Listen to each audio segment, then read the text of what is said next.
오늘은 베드로전서 강의 네 번째 시간입니다. 우리나라는 이중 국적을 허용하지 않습니다. 만약 우리나라에서 살려고 한다면 대한민국 국적을 취득하든지 아니면 다른 나라 국적을 포기해야 합니다. 물론 영주권을 받는 방법도 있습니다. 그래서 영주 자격을 얻어서 살 수도 있지만 여러모로 불편합니다. 왜냐하면 대한민국 국적이 없으면 외국인이기 때문입니다. 그래서 외국인으로서 불이익을 받을 수밖에 없기 때문이죠. 박해를 피해 소아시아 여러 지역으로 흩어진 성도들 역시 그들이 머물고 있는 지역에서 이와 같이 이방인과 나그네로 그렇게 지내야만 했습니다. 지금 베드로 전후서의 수신자들은 유대인 성도들입니다. 그들이 거하던 지역에 유대인들도 있었지만 대부분의 사람들은 이방인들이었습니다. 그렇기에 그들은 자신들이 살던 이스라엘에서와는 다른 대우를 받을 수밖에 없었지요. 그들은 그 지역의 원주민과는 다른 법 적용을 받아야만 했습니다. 당연히 불이익이 있었습니다. 구원받은 성도가 이 세상에서 사는 것도 이와 같습니다. 사도 바울은 빌립보서 3장 20절에서 우리의 시민권은 하늘에 있다 이렇게 말하고 있습니다. 그러므로 성도는 이 세상에서는 외국인입니다. 이방인입니다. 사도 베드로 역시 11절에서 사랑하는 자들아 거류민과 나그네 같은 너희를 이라고 말하고 있습니다. 이 나그네라는 단어는 특히 사도 베드로가 흩어진 성도들에게 그들의 정체성이 무엇인지를 기억하도록 하기 위해서 강조하여 사용하고 있는 단어입니다. 11절에서는 거류민이라는 단어를 추가하고 있습니다. 이 거류민이란 일시적으로 거주하여 법적인 권리를 가지지 못한 사람을 가리킵니다. 나그네는 길손, 곧 정착자가 아닌 사람을 의미하지요. 이처럼 거류민과 나그네는 일시적으로 머무는 여행객을 의미합니다. 이들의 법적 권리는 최소한이며 그나마도 보장받지 못하는 것이 대부분입니다. 무엇보다 거류민과 나그네의 경우 부동산과 같은 재산을 소유할 수 없었습니다. 사도 베드로가 흩어진 성도들을 거류민과 나그네라고 계속해서 부르는 이유도 성도가 이 땅에서 풀의 꽃과 같이 일시적인 삶을 사는 유한한 존재일 뿐만 아니라 그 생명을 다하면 결국 본향으로 돌아가야 하는 그러한 나그네와 같은 존재이기 때문입니다. 또한 성도는 이 세상에서 이방인처럼 법적 권리를 제대로 부여받지 못하고 이 땅에서 소유한 것들 역시 물질뿐만 아니라 생명마저도 그 소유권이 자신에게 없는, 곧 그 소유권을 인정받을 수 없는 그러한 그 거류민과 나그네이기 때문에 베드로는 바로 이 땅에 잠시 살다 가는 성도들에게 바로 자신이 어떠한 존재인지를 기억하도록 하기 위해서 거류민과 나그네라는 단어를 계속해서 사용하고 있는 것입니다. 이처럼 거류민과 나그네로서 잠시 이 땅에 머물다 가는 성도들에게 주신 사명이 있습니다. 그것은 바로 하나님께 영광을 돌리는 것이죠. 웨스트민스터 신앙 고백서 요리문답 첫 번째 질문, 제1문은 사람의 제일된 목적이 무엇인가? 라는 것입니다. 그 답은 바로 하나님을 영화롭게 하는 것이죠. 하나님께 영광을 돌리는 것입니다. 잠시 이 땅에 거류민과 나그네처럼 잠시 왔다 가는 성도들이 이 땅에서 자신의 이름을 위해서 바벨탑을 쌓는 것이 아니라 바로 하나님의 영광을 위하여 그 이름을 높이기 위해서 살아가야 하는 것이죠. 창세기 11장에 나오는 바벨탑 사건을 보면 이제 많은 민족들이 생겨나게 되고 그들이 이제 문명적인 어떤 발전들을 가지면서 탑을 쌓게 되는데 그 탑을 하늘 꼭대기까지 쌓고는 그곳에 자기들의 이름을 두려고 하였습니다. 이처럼 잠시 왔다 가는 이 인생 가운데 인간은 끊임없이 자신의 이름을 높이기 위한 욕망들을 가지고 삽니다. 호랑이는 죽어서 가죽을 남기고 사람은 죽어 이름을 남긴다라는 속담처럼 사람은 언제나 자기의 영광을 위해서 살고자 노력을 하지요. 그러나 이 땅에 잠시 왔다가 잠시 있다가 다시 돌아가야 하는 이 나그네와 거류민으로서 성도는 이 땅에서 바로 하나님의 그 이름, 그 하나님의 이름에 돌려질 영광을 위해서 살아가야 한다는 것입니다. 12절은 너희가 이방인 중에서 행실을 선하게 가져 너희를 악행한다고 비방하는 자들로 하여금 너희 선한 일을 보고 오시는 날에 하나님께 영광을 돌리게 하려 함이라. 아멘. 이렇게 말씀합니다. 이것이 바로 푸레꽃처럼 잠시 피었다 지는 유한한 존재인 인간이, 또 특별히 하나님의 택하심을 받은 구원받은 성도들이 이 땅에서 해야 될 가장 아름다운 사명인 것입니다. 그것은 바로 하나님의 영광을 위하여 꽃 피우는 것이죠. 그러기 위해서 11절에서 영혼을 거슬러 싸우는 육체의 정욕을 제어하라 이렇게 말씀합니다. 즉 베드로는 거류민과 나그네처럼 일시적으로 이 땅에 살다 가는 존재인 성도는 하나님의 영광을 나타내기 위해서 살아가야 되는데, 그러기 위해서는 영혼을 거슬러 싸우는 육체의 정욕을 제어하고 선을 행해야 한다 이렇게 말합니다. 그러기 위해서는 잠시 동안 머물다가는 이 세상 정치, 사회, 문화적 제도에 순복하라고 말합니다. 우리의 그 영혼을 거슬러 싸우는 육체의 정욕을 제어하고 선을 행하기 위해서 해야 될 일이 뭐냐고요? 바로 이 세상 제도에 순종하라는 것입니다. 13절은 이렇게 말씀합니다. 인간의 모든 제도를 주를 위하여 순종하되 라고 말합니다. 아니 하나님의 그 영광을 위하여 그 육체의 정욕을 제어하고 선을 행하는 데 있어서 왜 세상 모든 제도들에 대해서 순종하라 이렇게 말할까요? 그렇습니다. 세상 제도는 바로 하나님께서 만드신 것이기 때문입니다. 하나님은 세상 제도를 통해서도 얼마든지 악을 제어하고 선을 조장하실 수 있기 때문이죠. 하나님께서는 세상 모든 사람들이 다 하나님을 믿지는 않지 않습니까? 그러므로 믿지 않는 자들도 선을 행할 수 있도록 하기 위해서 하나님께서는 그것을 제도적 장치를 마련한 것입니다. 비록 인간이 타락하여서 모든 인간이 만든 문명과 제도 역시 타락했습니다. 기독교 윤리학자인 라이놀드 니이버는 도덕적 인간과 비도덕적 사회라는 책을 썼는데요. 그는 인간이 범죄함으로 인해 세상 모든 제도도 타락해서 시스템적으로 타락해서 인간이 그 안에서 선을 행하고 도덕적으로 살려고 해도 세상이 그것을 내버려 두지 않는다 이렇게 주장했습니다. 그렇습니다. 우리가 선을 행하려고 하는데 세상이 선을 행하는 자들에게 불이익을 당하게 하고 그리고 악을 행하는 자들이 더 잘 살게 만드는 어떤 그러한 모습을 가지고 있다 보니까 세상에서 선을 행하는 것이 점점 더 어려워지고 있는 것이죠. 흔히 사업하시는 분들이 어떻게 거짓말 안 하고 정직하게 사업할 수 있느냐 이렇게 말하는 것도 그 때문입니다. 그럼에도 불구하고 하나님께서는 이 타락한 세상이 더 이상 악해지지 않도록 하기 위해서 이 세상 제도들을 사용하십니다. 그래서 하나님은 정치, 사회, 문화적인 제도들을 통해서 세상이 더욱더 악을 행하지 않도록, 세상이 더욱더 악해지지 않도록 막으시는 것이죠. 이를 위해서 하나님께서는요, 세상에 왕이나 총독 같은 통치자들을 세우셨습니다. 14절은 하나님께서 왕이나 총독을 세우신 이유가 악행하는 자를 징벌하고 선행하는 자를 포상하기 위해서다라고 말합니다. 로마서 13장 3절과 4절에서 사도 바울 역시 다스리는 자들은 선한 일에 대하여 두려움이 되지 않고 악한 일에 대하여 되나니 내가 권세를 두려워하지 아니하려느냐. 선을 행하라. 그리하면 그에게 칭찬을 받으리라. 그는 하나님의 사역자가 되어 내게 선을 베푸는 자니라.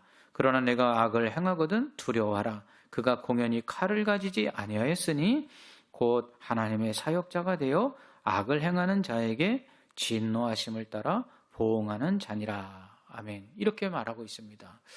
이처럼 세상 통치자들은 하나님의 사역자로서 악을 행하는 자들을 벌하고 선을 행하는 자들에게 상을 주는 사람들입니다. 이로써 악이 세상에 관영하지 못하도록 막는 사람들이죠. 그러므로 그들에게 순종하라는 것입니다. 그들을 존대하라는 것입니다. 만약 성도들이 세상 통치자들과 그리고 세상 법에 순종하지 않는다면 어떻게 될까요? 오히려 세상을 어지럽히는 사람들이 되지 않겠습니까? 바울이 데살로니가에서 복음을 전할 때 당시 유대인들이 바울을 따르는 자들을 읍장에게 끌고 가서 소리질러 이렇게 고소합니다. 천하를 어지럽게 하던 이 사람들이 여기에도 이르렀다. 그러니까 세상 그 제도나 세상의 어떤 법과 달리 예수 믿는 사람들이 우리는 예수 믿으니까 성경대로 살 거야, 하나님 말씀대로만 살 거야 라고 한다면 결국은 세상 사람들은 세상의 질서와 세상의 제도를 그리스도인들이 어지럽힌다라고 말할 것입니다. 그렇습니다. 이 코로나 팬데믹으로 인해 확진자가 급증했을 때 정부는 교회로 하여금 회집을 제한했습니다. 이때 몇몇 교회는 그에 반하여서 계속해서 모였지요. 이것은 옳은 일이 아닙니다. 물론 정부가 기독교를 탄압하고 성도들의 신앙을 위협한다면 마땅히 맞서 싸워야 합니다.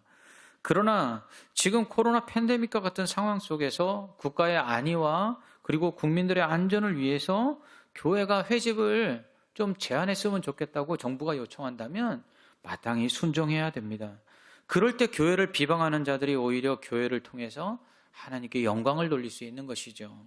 15절은 곧 선행으로 어리석은 자들의 무식한 말을 막으시는 것이다, 이렇게 말씀합니다. 바로 그런 의미입니다. 16절은 너희는 자유가 있으나 그 자유로 악을 가리는 데 쓰지 말고 오직 하나님의 종과 같이 하라 라고 말씀합니다. 여기서 자유는요, 자유의지입니다. 우리가 선을 행하거나 악을 행할 수 있는 자유의지를 가진 사람들이죠. 그러므로 억지로 악을 행하는 것이 아니라 우리가 그걸 선택하는 것이고요, 선을 행하는 것도 우리의 의지적인 어떤 선택에 의해서 선을 행하는 것입니다. 우리의 의지가 악을 행하길 원하기 때문에 악을 행하는 것입니다. 그러므로 우리는 우리의 자유의지를 가지고 선을 행해야 하는 것이죠. 하나님의 종으로서 마땅히 하나님의 말씀에 순종하듯이 성도는 하나님께 순종하듯이 자유의지를 가지고 어떻게 해요? 바로 하나님의 법에뿐만 아니라 세상 법에도, 세상 제도에도, 그리고 세상 통치자들에게도 순종해야 합니다. 그럴 때 하나님께 영광을 돌리게 되는 것이죠.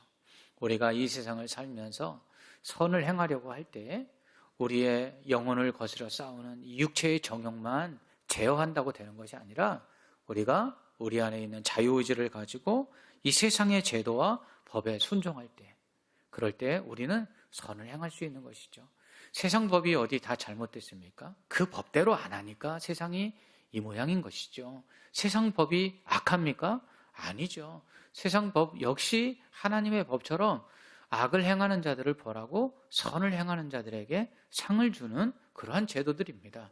그러므로 예수 믿는 사람들은 잠시 이 땅의 거류민과 나그네처럼 살아간다 할지라도 이 세상의 법과 이 세상의 제도에 순종하고 또 그것을 다스리는 통치자들에게 순종함으로써 하나님께 영광을 돌려야 하는 것이죠. 뿐만 아니라 이러한 그 세상의 거류민과 나그네된 성도들은 세상 통치자들과 세상의 모든 제도뿐만 아니라 또 그 자신을 다스리는 또한 윗사람들에게도 순종해야 합니다. 오늘 베드로 전후서가 쓰여질 당시에는 노예제도가 있었습니다. 그래서 사도 베드로는 노예의 신분으로 예수 그리스도를 믿고 구원받은 성도들이 주인에게 순종해야 된다, 이렇게 말합니다. 18절에서 사도 베드로는 사환들아 범사에 두려워함으로 주인들에게 순종하되라고 말씀합니다. 이때 선하고 관용하는 자뿐만 아니라 까다로운 자들에게도 그리하라, 이렇게 말합니다. 초대교회 때는 교회 안에 이 상전과 종, 곧 주인과 노예가 함께 신앙생활을 했습니다. 그리고 서로를 주 안에서 형제라고 불렀습니다. 그러나 교회 밖에서는 주인과 노예의 관계임을 잊지 말아야 했습니다. 만약 그리하지 아니하고 세상에서도 세상에서도 교회 안에서 하는 것처럼 종들이 주인을 향해서 그냥 형제라 부르며 그렇게 관계를 맺고 살면 이 불신 그 노예 주인들은 뭐라고 생각하겠습니까? 이거 기독교인들이 이 노예 제도를 없애려고 하고 그리고 질서를 어지럽힌다 이렇게 말하지 않겠습니까? 그러므로 당연히 그렇게 되면 교회가 세상으로부터 지탄을 받고 아마 탄압을 받았을 것입니다.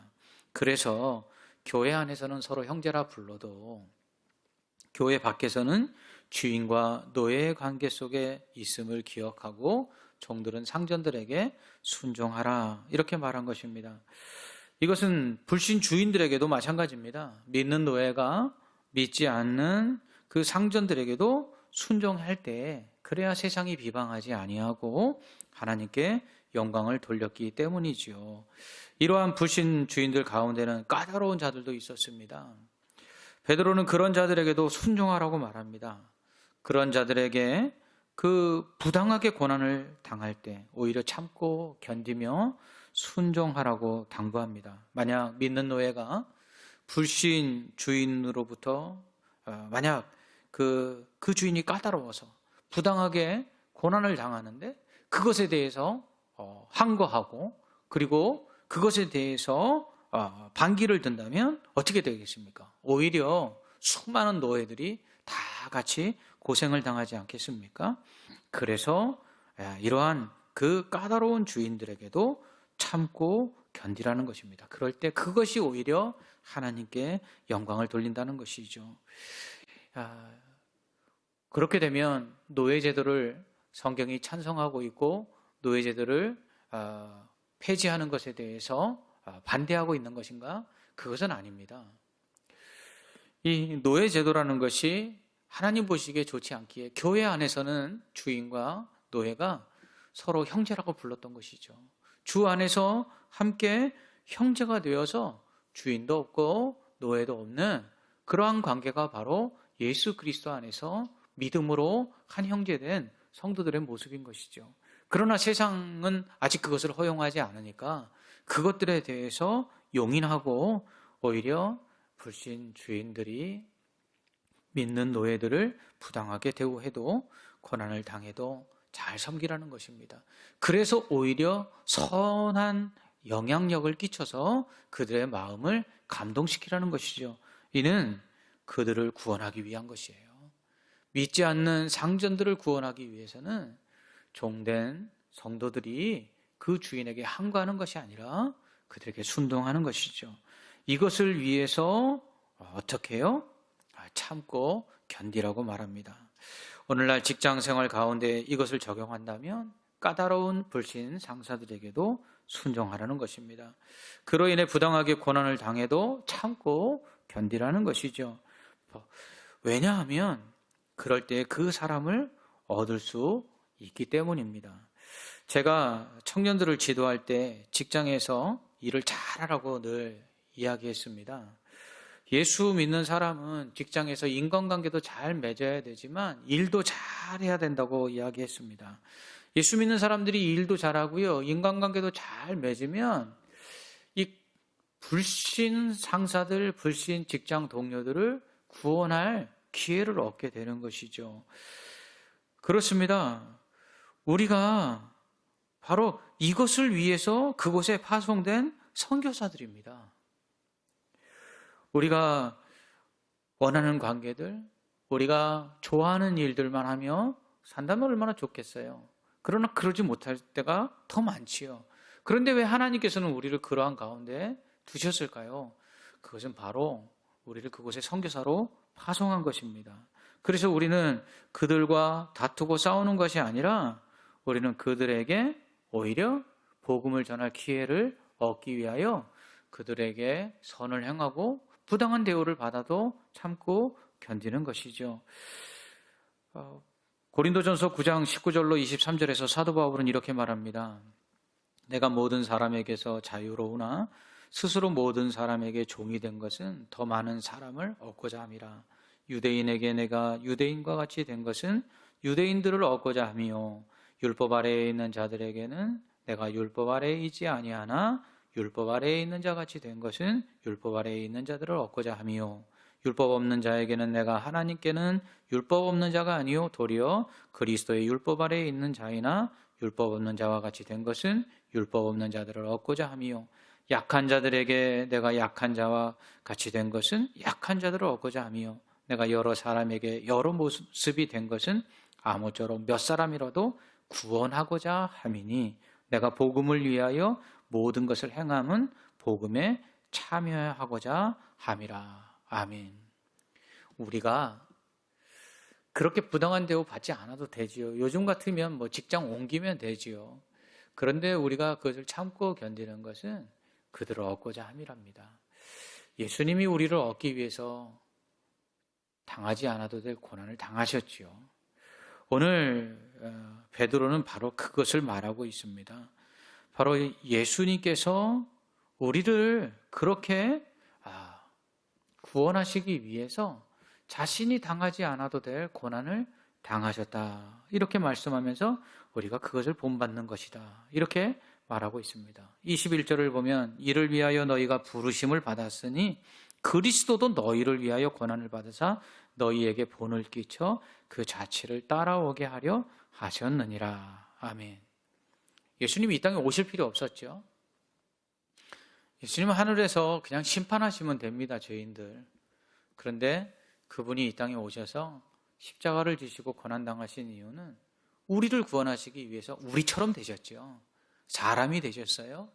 연약해지셨어요. 그래서 우리를 위하여 고난당하심으로 말미암아 오히려 우리가 구원을 얻었습니다. 우리와 같이 모진 고난당하시고 고통당하시고 슬픔을 당하시고 고통을 당하신 이유가 무엇입니까? 우리를 얻고자 그렇게 오셨죠. 그래서 최초의 선교사가 누굽니까? 바로 예수님입니다. 이 땅에 바로 하나님께서 그 죄인된 우리를 구원하시기 위해서 오시지 않아도 될 예수님을 보내셔서 고난당하시게 하시고 그것을 통해서 우리를 구원하셨어요. 이제는 우리 차례예요. 고난당하지 아니하여도 되는데 우리가 고난의 자리로 일부러 가는 것이죠. 그래서 그 고난의 자리에서 부당하게 고난을 당할 때에도 참고 견디며 복음을 전할 기회를 얻으려고 애쓰는 것입니다. 선을 행하려고 애쓰는 것입니다. 그럴 때 우리는 한 사람이라도 더 구원할 수 있는 것이죠. 오늘 베드로는 이렇게 말합니다. 우리가 죄 짓다가 고난당하는 것보다 훨씬 낫지 않겠느냐? 우리가 죄를 지어서 매를 맞고 죄를 지어서 고난당하는 것보다 우리가 선을 행하다가 고난당하는 것이 훨씬 더 낫지 않냐? 그럴 때 결국은 하나님의 영광을 드러낼 수 있다, 이렇게 말하고 있습니다. 오늘 잠시 이 땅에 나그네로 살다가 가는 성도들, 그 성도들이 이 땅에서 해야 할 일은 바로 하나님께 영광을 돌리는 것이죠. 그것을 위해서는 선을 행하는 것입니다. 악을 행하지 않는 것입니다. 그 선을 행하기 위해서는 육체의 정욕을 제어해야 될 뿐만 아니라요, 또한 세상의 모든 제도들에 순복해야 합니다. 그래서 세상 제도들을 잘 지키고 법을 따라 순종하고 또 그 세상 통치자들을 존대하고 또 순종함으로 말미암아 그들을 통해서 하나님께서 이 땅에 이루려고 하시는 정의, 공의, 그것을 세우는데 일조해야 한다는 것이죠. 그래서 성도들은 이 세상에서 정직하게 살아야 되고 법을 지켜야 되고 그리고 선을 행하며 살아야 됩니다. 이것이 잠시 이 땅의 나그네로 또 거류민으로 살아가는 성도들이 하나님께 영광을 돌리는 방법입니다. 뿐만 아니라 또한 우리는 이 세상에서 세상 질서 가운데 관계 속에서 또 순종해야 합니다.